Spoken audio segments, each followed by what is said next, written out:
11 जुलाई से सावन का शुरुआत होने वाला है और काशी में काशी विश्वनाथ दर्शन करने के लिए लाखों की संख्या में भीड़ आएंगे। कॉरिडोर बनने के बाद काशी विश्वनाथ मंदिर में श्रद्धालुओं की संख्या बढ़ी है, लेकिन एक वर्ग है जो काफ़ी परेशान है और चिंतित है। समस्या उसके साथ है कि कॉरिडोर बनने के बाद उनके जो अधिकार थे उनको सीमित कर दिया गया है और अंकुश कर दिया गया है। तो उनके सामने सबसे बड़ी समस्या जीविकोपार्जन की हो गई है। इसको लेकर हम बात करेंगे जो ज्योतिष ब्राह्मण सभा के अध्यक्ष हैं उनसे कि क्या समस्याएं हैं और क्या चाहते हैं सरकार से। पहले अपना परिचय दे दीजिए।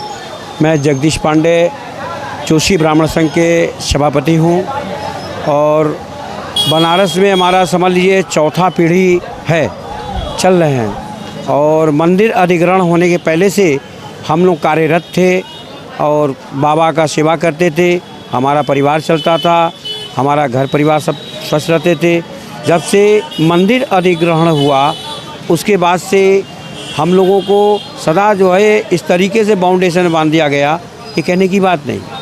हम लोग बाउंडेशन के अंतर्गत आज जो है जिल्लत का सामना करना पड़ रहा है कि आज हमारा अगर घर के परिवार है, अगर दर्शन करने के जाएं तो नहीं कर सकते हैं, क्योंकि पास केवल मेरा है तो हमारे घर के सदस्य नहीं जा सकते हैं, हमारे घर के आदमी नहीं जा सकते हैं, हमारे घर की वाइफ नहीं जा सकती है। मात्र पास है तो हम यात्रियों को ले जाकर टिकट कटा करके ही दर्शन करा सकते हैं।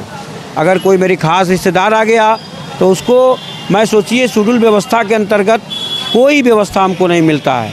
अगर वही कहीं पुलिस महकमा के परिवार के कोई लोग आ गए तो उनको भी VIP दर्शन हो जाएगा और हम उसे विरत हैं। कल के डेट में आज के मंदिर अधिग्रहण होने के पहले पुलिस के परिवार आते थे तो हम दर्शन कराते थे, पुलिस के गांव टोला मोहल्ले के दूर दराज से लोग आते थे तो हम दर्शन कराते थे, यहाँ के बारे में समझाते थे। अब यहाँ पे पूरा जो है पुलिस जो है वो वेतन के बावजूद भी अपना यहाँ पे दर्शन कराने वाला काम शुरू कर दिया है और अपने परिवार बना करके दर्शन कराती है। काशी विश्वनाथ मंदिर में धाम में कितने ब्राह्मण जो हैं लिस्टेड हैं, कितने लोगों का अधिकार मिला है और कॉरिडोर के पहले क्या था, स्थिति कितनी बदली है? कॉरिडोर के पहले हम लोग बाबा विश्वनाथ का दर्शन कराते थे, काल भैरव का दर्शन कराते यात्रियों को दूर दराज से आए हुए।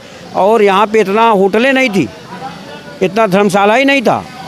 हम लोग अपने यहाँ टिकाते थे और यथाशक्ति दक्षिणा लेते थे और उनको जो है पूरा घाट घुमाते थे, पूरा जहाँ यहाँ घूमने का पर्यटक स्थान था सबको दिखाते थे।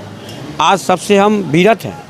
बहुत दुखद बात है कि हमारा समाज आज बनारस में कम से कम नहीं तो 10,000 घर है, लेकिन हम उससे बहुत बेहाल हैं कि भाई हमारा अगर इसी कार्य चलता है। यहाँ का प्रशासन कहती है कि आप लोग ये काम छोड़ करके कोई और काम क्यों नहीं करते हैं। भाई हम ब्राह्मण कुल में जन्म लिए हैं तो हमारा कार्य तो जहाँ तक है, हमारे और भी लोग बहुत ऊँचे ऊँचे लेवल पर जा रहे हैं, लेकिन जो इसमें लिप्त हैं वो यही कार्य कर रहे हैं। तो उनको भी कहा जाता है कि इनको कोई और काम कराइए, तो और काम क्या कराया जाए। विश्वनाथ मंदिर से लिस्ट जारी होती है, आंकड़े बताए जाते हैं कि हर साल बाबा विश्वनाथ का चढ़ावा बढ़ा है, आंकड़े बढ़े हैं। क्या आप लोगों को भी उम्मीदें थी कि आप लोगों की आमदनी बढ़ेगी, इस कारण क्या उम्मीदें थी आप लोगों की? बाबा विश्वनाथ धाम के जो भी इनकम बढ़ा है, हम लोगों को एक पैसे की कोई भी व्यवस्था मंदिर प्रशासन द्वारा नहीं मिलता है। हाँ, ये है कि मंदिर प्रशासन का व्यवस्था मंदिर के लोगों को जो प्यारो हैं वह भरपूर तरीके से पा रहे हैं। मंदिर के जो शास्त्रीगण दूर दराज से आके रखे गए हैं वो भरपूर तरीके पा रहे हैं। बनारस के पूर्व काल से जो ब्राह्मण थे वो विरत होते चले जा रहे हैं।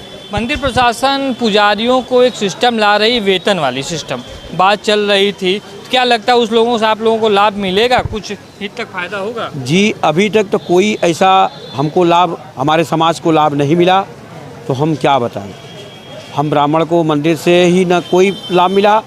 हाँ, ये मानते हैं कि माननीय प्रधानमंत्री जी जो हैं योगी आदित्यनाथ जी के द्वारा खाली मात्र ये अनाज जो मिलता है वही थोड़ा बेटर व्यवस्था मिल रहा है। अच्छा, सरकार से क्या, मुख्यमंत्री योगी आदित्यनाथ जी समुदाय से हैं, सनातन हैं, क्या मांग करते हैं, क्या चाहते हैं आप? हम उनसे यही मांग करते हैं कि कम से कम हमको वरीयता मिले कि अगर हमारे परिवार के लोग अगर दर्शन करने के लिए अगर कभी कदार आते हैं तो उनको व्यवस्थित तरीके से हम दर्शन करा पाएँ और हमने यात्रियों को भी टिकट तो कटा के जाइबे करते हैं। कम से कम हम जो जा रहे हैं, हमारे परिवार के लोग नहीं जा पाते हैं, अब उनके लिए भी टिकट कटा के ही जाना पड़ता है। अच्छा, अभी पुलिस प्रशासन ने एक बड़ी कार्रवाई की है। फर्जी लोगों को बताया है कि ये धन उगाही का काम करते थे, दर्शन कराने के नाम पे करने का। किस तरह से देखते हैं, कौन लोग थे वो लोग? ऐसा कोई बात नहीं है। पुलिस तो खुद ही हमारे समाज से पैसा लेकर के और दर्शन करा देती है कि आप बैठे रहिए, हम करा दे रहे हैं आपके जजमान को, और वो बेचारे विरत होकर के उनको मजबूरन देना पड़ता है। हमको 21 लोगों को 11 लोगों 2 बार गिरफ्तारी की है। वो लड़के जो परिवार के थे, कौन थे वो लोग? वो हमारे समाज के ही थे और उनको कोई ऐसा कार्य नहीं किए थे कि उनके खिलाफ़ कोई यात्री ने कंप्लेन किया हो, और उसके ही आड़ पंडा ब्राह्मण के आड़ में अदर बिरादर बहुत सारे लोग ब्राह्मण बन करके कार्य कर रहे हैं, लेकिन हमारे ऊपर वो गाज गिर रही है, जो कि पूरी गलत बात है। तो अभी आपने देखा कि कॉरिडोर बनने के बाद जिस तरह से काशी विश्वनाथ के श्रद्धालुओं की संख्या बढ़ी है, आय की साधन बढ़े हैं, लेकिन एक वर्ग और है जो वंचित हो रहा है और अपनी जीविकापार्जन के लिए सरकार से गुहार लगा रहा है कि उसे और सुविधाएं बढ़ाई जाए। सुरेंद्र गुप्ता, वाराणसी से।